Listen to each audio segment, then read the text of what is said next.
Herkese yeni bir günden selamlar arkadaşlarım. Hepiniz hoş geldiniz. İnşallah iyisinizdir. Bizler iyiyiz. Saat 10'u çeyrek geçiyor. Evden çıkacağım şimdi. Yeşim ablaya gidiyorum. Bugün onunla hem Instagram'a hem YouTube'a karalahanayla mısır ekmeği çekeceğiz. Öyle karar verdik. Haftada bir kere Instagram için Reels içeriği geçen hafta söylemiştik. Ben de lokma yaptığımız gün. Bu haftada Yeşim ablanın mutfağında karalahana yemeğimizle mısır ekmeği tarifini çekelim. Hem Instagram'a koyalım hem buraya koyalım dedik. Böyle haftada bir kere, iki kere beraber video fikrimizi devam ettiriyoruz yani. Onların dün işleri vardı. O yüzden bugün yapalım diye konuştuk. Şimdi hazırlandım. Erkenden gidiyorum ki Duru'nun okul çıkış saatine yetişeyim. Lahana pişer pişmez oradan çıkarım diye düşündüm. Araba olsaydı şimdi çok iyi olacaktı işte ama Rıza Bey'in iş yerinin değişmesi beni çok etkiledi gerçekten. Neyse yaza inşallah geçerler bu tarafa da daha rahat olur. Bu yukarıda bir spor salonu daha yapılıyor. Azraların okulun oraya. Orası yazın açılacakmış. Onları o zaman hepsini oraya verecekler. Orası da yakın bana. O zaman yine arabayı istediğim zaman alabilirim inşallah. Şimdi ne yapayım? Soğuk su dolmuşuyla yukarıdan ineyim. Direkt Yeşim ablaların otobüsüne bineyim aynen. 11'de orada olurum herhalde bakalım. Dolmuştan indim arkadaşlarım. Berrak Pastanesi'ne uğrayayım dedim. Oradan çayın yanına bir şeyler alayım. Sonra da onların belediye durağı şurada zaten. Hemen belediyeye bineceğim. Soğukmuş ha. Yağmurlu bugün.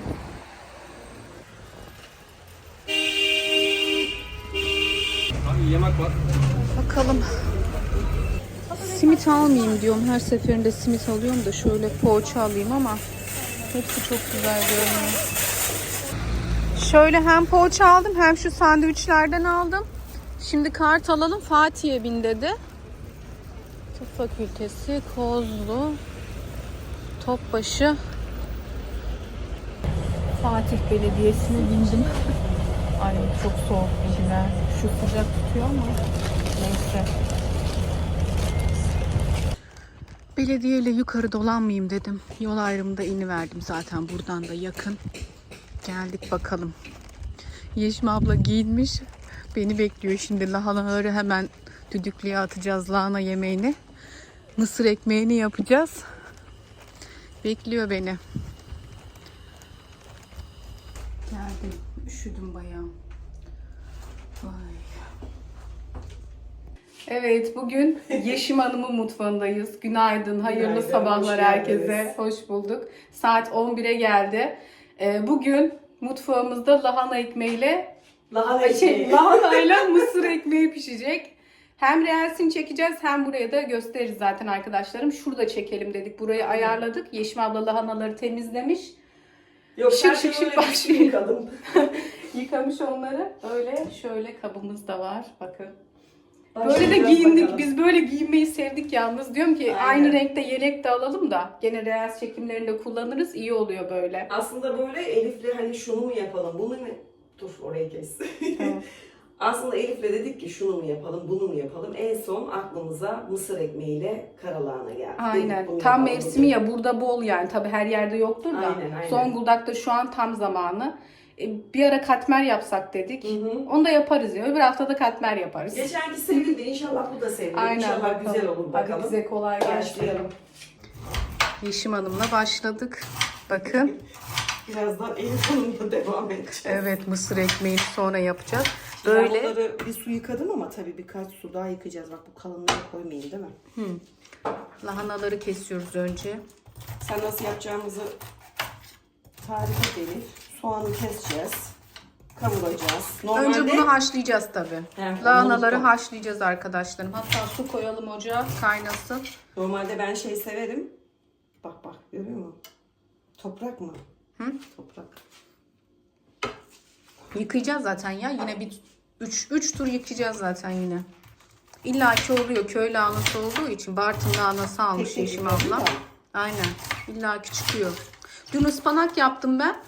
O daha zor. Her aldığımda pişman oluyorum. Almayacağım diyorum. Seviyoruz Ama işte. Rıza çok seviyor. 2 tabak yedi dün. Bak ben yemedim dün ıspanak Vallahi mesela. ben severim. O acayip seviyor yoğurtla.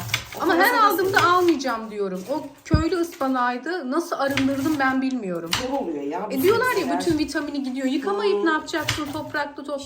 Bunu ben şimdi öyle bir su tek tek yıkadım. Aynen. Suda beklettim. Şey de çok güzel oldu ya. Şu emaye kap. Yeşille değil mi? Bunlar çok güzel oldu. Onlardan bir sürü vardı da sanki kalmamış Elif. Büyükleri de kalmış. vardı he. Şeyde var, Trendyol'da da satıyor var. He. Daha gördüm ben. Artık bunlar moda, tepsilerim hepsi. Aynen ya, eski Hepsi şeyler moda. nasıl moda oldu? Şimdi lahanaları temizledi Yeşim abla. Bayağı bir yıkadı. Toprak falan hiçbir şey kalmadı. Suyu tertemiz çıktı arkadaşlarım. Suyumuz kaynıyor.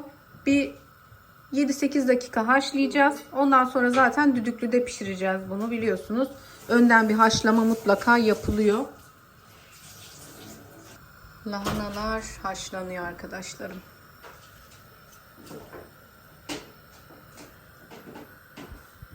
Hava da kapalı bugün. Yağmur Sorma. gelecek gibi. Yağacak mı? Atıyordu zaten aynen. Bu hafta hep yağmurlu gösteriyor. Ay, Ufak ay. ufak atıyordu. Olmuş mudur Elif? Dursun. Daha yeni koyduk. Biraz daha dursun değil mi? Hı hı. Düdüklü işte şeyden korkuyorum. Hemen eziyor diye mi? He, Ama hamur az daha ezmeyelim. kaynasın da. Tamam, biraz daha o şeye gitsin. Şimdi bizim çekim devam. Lahananın soğanı, salçası, baharatları kavruldu. Domates sosu, tereyağı ekledik. Biz iç yağ kullanmadık. Normalde iç yağla yapılıyor ya. Siz ekleyebilirsiniz. Barbunyasını, bulgurunu koyduk arkadaşlarım. Acı Şimdi biber. sıcak suyunu ekleyeceğiz. Acı biber salçası koyduk biraz. Baharat zaten karabiber, pul biber. Bildiğiniz baharatlar. Çok kırmızı yapmıyoruz ya. O yüzden Aynen. yeterli Lahanayı oluyor. da bir 5 dakika haşladık. Çok bekletmedik. Fişlerde çünkü hızlı pişiyor dedi Yeşim abla. Bir de bu Bartın lahanası olduğu için Erken erir diye pişiyor. hani erken pişer diye düşündü. O yüzden çok haşlamadık. Şimdi suyunu verip kapatalım bakalım. Aynen bunun tarifi bu kadar yani. Şöyle suyunu da ekledik arkadaşlarım. Şimdi kapağını kapatıp pişmeye bırakıyoruz. Şimdi saat 11.30 geçti. Yeşim abla çay suyu koydu. Bir yandan da çay içeceğiz de mısır ekmeğini de koyalım dedik. Malzemeleri buraya hazırladık. Kavrulmuş mısır unumuz var. 1 bardak beyaz unumuz var. Ben karışık yapıyorum. Daha önceki tariflerimde var ama tabi bilmeyenler için tekrar sayayım dedim. 1 çay bardağı sıvı yağ, 1 çay bardağı süt, 1 tane kabartma tozumuz var. Tuzla şekerini ayarlıyorsunuz zaten. Ilık suyla yoğuruyoruz arkadaşlarım. Normalde mısır ekmeğini mayalı yapan da var. Sadece unla suyla yapan da var tavada. Mayalı. Mayalı da yapıyorlar. İlk Azıcık defa duydum. azıcık maya katıp ben de şeyde gördüm Instagram'da. Aa, çok şaşırdım. O bir Meral Hanım diye biri var. Onda mayalı yaptı tepsiye. O kadar güzel oldu ki. Çok az maya koydu. Yani birçok tarif var ama kayınvalidemin Annem bize evet. öğrettiği gibi böyle kek gibi oluyor. O kadar güzel oluyor ki tadı. Bizim malzeme listemiz bu yani. Daha önceki dediğim gibi videolarda var. Yine isteyen olursa zaten açıklamayı bırakırız. Meral diye bir kadın var ya. Evet, Yeşim evet, abla attım ya evet, sana. evet. Çok güzel şeyler çekiyor. Karadenizli Instagram'da değil da mi? evet. Yaşı da var ya. Var Bence mı? o bir 65 yaşında falan var. Var. Mısır ekmeğine maya koydu. Onu böyle parça parça attı şeyi tepsinin içine. Kömeç gibi oldu. Anladın mı? Hani koparıyorsun tepsiden. Çok güzel He. görünüyordu. Böyle kömeç gibi. Anladın? Anladım şimdi. Şimdi sizi şuraya koyayım. Kayıyor. Ha, şöyle koyayım. Aynen. Yağımızı koyduk. Sütümüzü. Unu. Kabartma tozu. Ben de haşlama tenceresini falan kaldırayım dedim. Bardaklarını da unutmayın. Dur, onları koy öyle makineye koyun onları. Bunları atayım ya. Çöpün hani. Evet, çöpüm ters Elif. Burada şey olmadığı için yer. Şimdi de lavabonun altına küçük bir tane koydum. İşte el altında aslında olması lazım da lavabo üstünde sevmiyor. Öyle de zor Şimdi oluyor bana. tuz. Çok tuzlu da olmasın. Ya onu sen ayarla artık.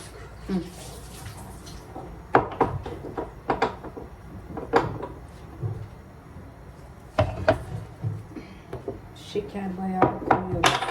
Hafif bunda şeker tadı gelince güzel oluyor. Sen de öyle seviyor musun? Güzel oluyor.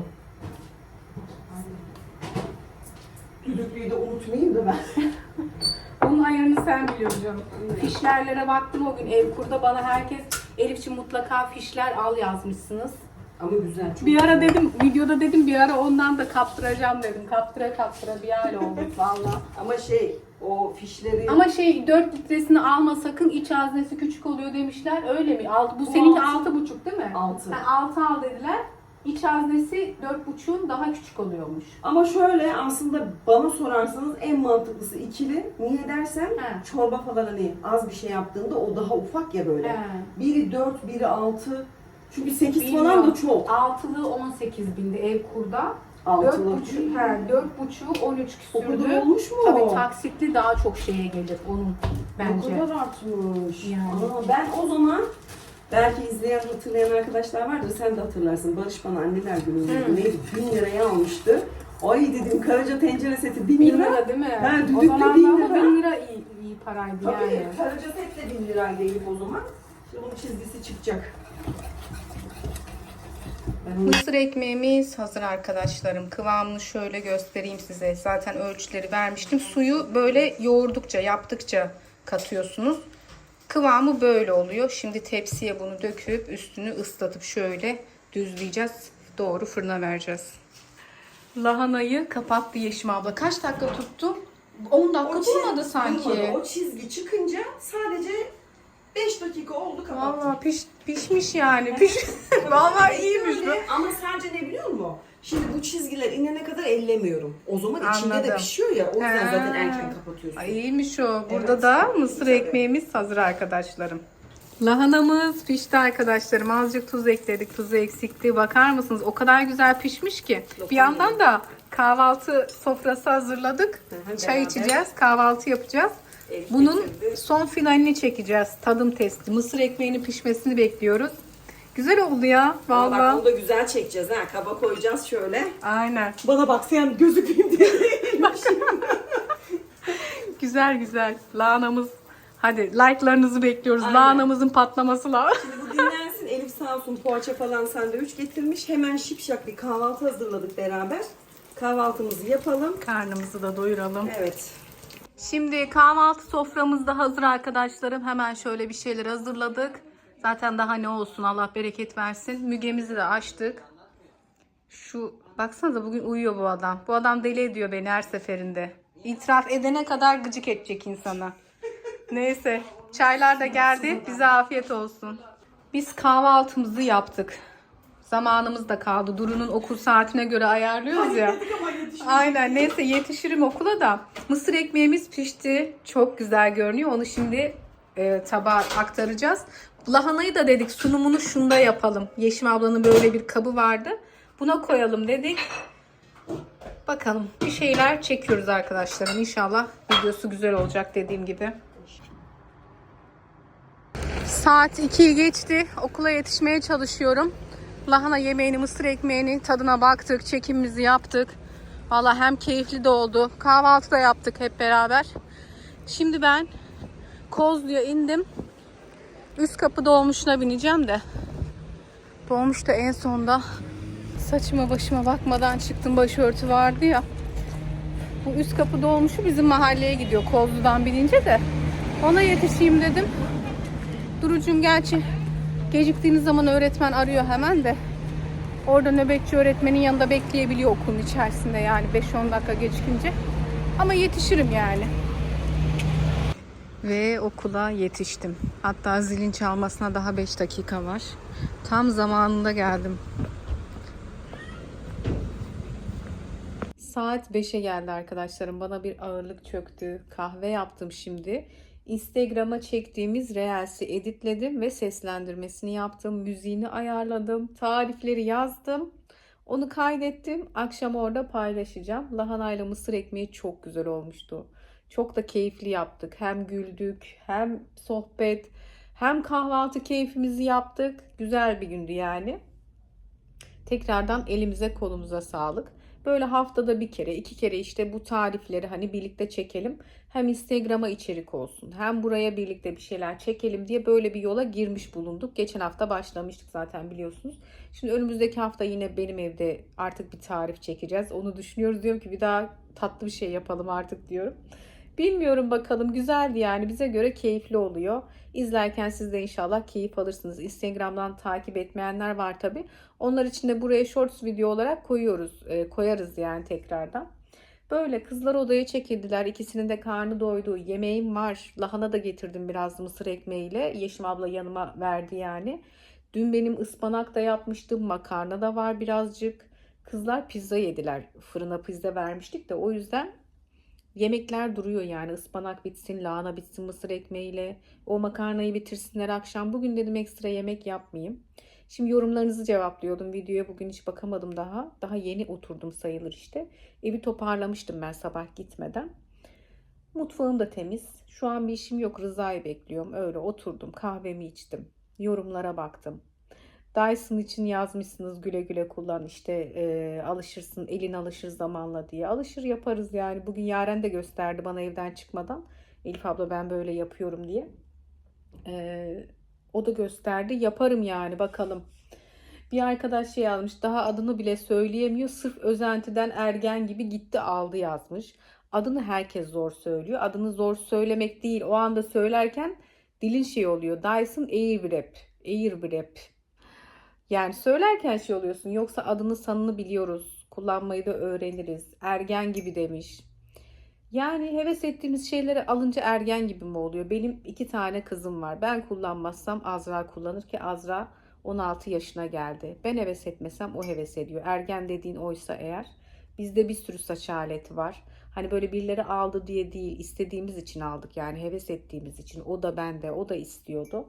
Hani gelip hemen böyle var ya, nereden ne laf desem de ergen gibi, daha adını bile söyleyemiyor, bilmem ne, hani millet aldı diye özentilik, hiçbir alakası yok. Alacak durumum varsa, ödeyebiliyorsam, gündemde olan, benim de kullanabileceğim yararlı bir ürün varsa niye almayayım yani? O zaman bütün Instagram, herkes, bütün fenomenler, herkes birbirine özeniyor. Hepsi ergen o zaman. Hepimiz ergeniz o zaman. Hepimizde Dyson süpürgeler var. Hepimizde kurutma makineleri var. Hepimiz ne bileyim bir şeyler alıyoruz, yeniliyoruz. Hepimiz ergeniz o zaman. Yani ne diyeyim? Allah herkesi gördüğünden geri koymasın. Heves ettiğinden. Ödeme kolaylığı versin. Ama işte böyle bir kötü kalpler de izliyor. Bunlara da engel yapacak bir şey yok arkadaşlarım. İzliyorlar yani. Oluyor böyle şeyler. Biz alıştık da. Yani illa bir fitne fücurlar çıkıyor ortaya, meydana. Neyse. Bizi sevenlerle yollara devam. Yolumuza devam. Onlar da çürük meyve her yerde olur. Ağaçta da olur. Meyve sepetinde de olur. Oluyor, çıkıyor. Neyse bakalım. Ne yapayım?